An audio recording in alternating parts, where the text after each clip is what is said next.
You know, grief has a strange way of showing people's true colors.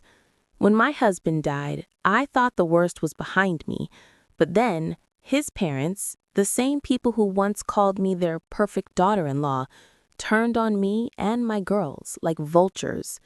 They tried to take my daughters away. They lied to their church, painted us as monsters. But what they didn't realize is that I kept everything. And when the time came, I showed their holy little congregation exactly who they really were. This isn't just a story about revenge. It's about a mother who refused to let anyone destroy her children ever again. If you've ever had someone twist your pain, spread lies about you, or weaponize religion against your family, hit that like button right now. Because today, justice is going to be served with a little divine irony. Subscribe for more true Reddit revenge stories that hit straight in the heart. I never thought I'd be a widow at 46. When my husband died in a car accident last year, the grief was complicated, messy, painful, and twisted in ways I couldn't explain. He wasn't just my husband. He was the man I'd spent 2 decades building a life with, and the same man who shattered it by cheating on me. The affair started during our separation. At least that's what he claimed. But my daughters, 17 and 15, knew the truth. They were the ones who found the messages, the late-night texts, the receipts. They were the ones who told me about the other woman. And when that woman died in the same accident that killed my husband, leaving behind 2 young boys, my in-laws suddenly decided they were victims. They didn't just mourn their son, they made him a saint. And somehow, they made me the villain. Within weeks, they filed for custody of my daughters. They showed up at my door crying, begging to move in for comfort. They guilt-tripped us, shamed us, called us unchristian for grieving differently. But the truth? My girls were traumatized. They didn't want to play family with the people who'd enabled their father's lies. So I drew the line, and from that moment, the war began. It was supposed to be a good day, my youngest's birthday weekend. We went to the local farmer's market, just the 3 of us, trying to rebuild normal. I gave her a budget and told her to have fun. Chocolate, candy, whatever she wanted. An hour later, I got a call that froze my blood. She was crying, panicking. "Mom, some women cornered me. They're saying horrible things." I ran, my eldest right beside me, waving through crowds until I saw her. 6 older women, church ladies, standing over my terrified 15-year-old, waving their fingers, hurling words like daggers. They called her unchristian, told her she should honor her grandparents, said she was heartless for refusing to visit her poor orphaned brothers. She didn't even know these people, but I did. They were from my ex-in-law's church, people I'd seen smiling politely at potlucks and holiday services. Now they were spewing venom like possessed zealots. I stepped between them and my daughter, adrenaline pounding in my ears. "Enough!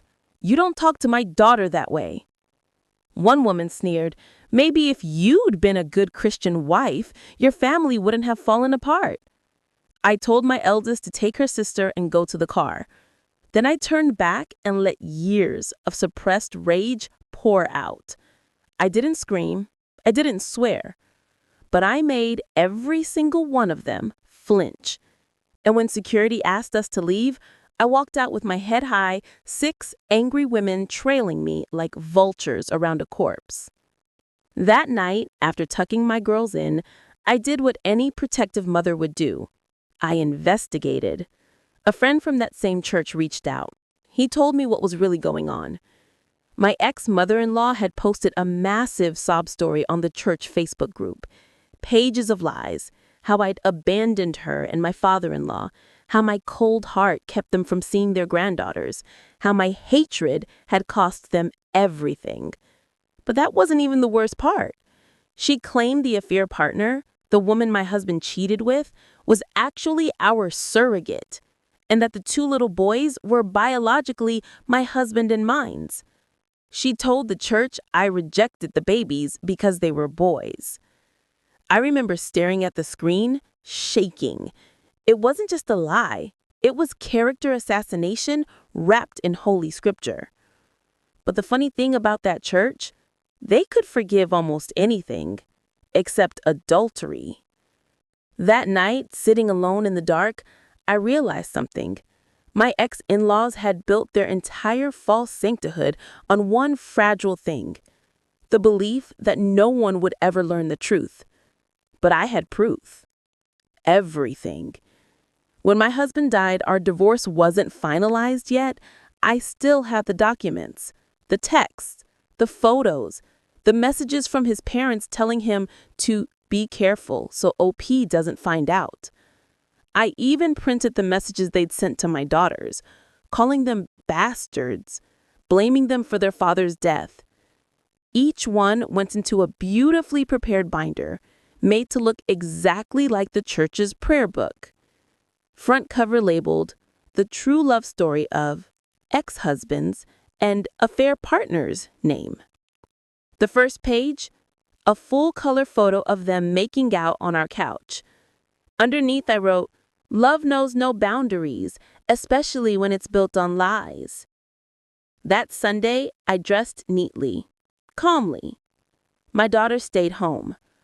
I walked into that church like a soldier heading to battle, binder stacks in hand. In the back of the church was a small wooden desk where they kept spare hymn books. No one ever checked them, so I replaced a few. Row after row of holy justice. By the next morning, the gossip had spread like wildfire. Facebook exploded. Comments turned brutal. The same congregation that once called me fallen now called my husband filth, and his affair partner, well, words I won't repeat here. The pastor had to step in to stop people from calling for excommunication. My ex-in-laws, they were humiliated, publicly, permanently. They left the church, shunned by the very people they'd manipulated. And for the first time in years, I slept without guilt.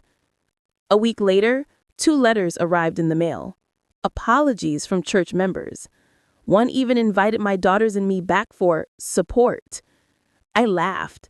Support? No thanks. We had peace. Finally.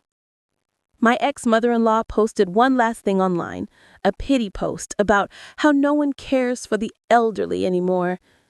She wished her great son were still alive. But I knew the truth. Her great son was a liar, and the only reason she wanted him back is because he'd always made her feel righteous in her own sin. Sometimes revenge isn't about anger. It's about truth, about showing people that actions, even holy ones, have consequences. And if there's one thing I learned, it's this.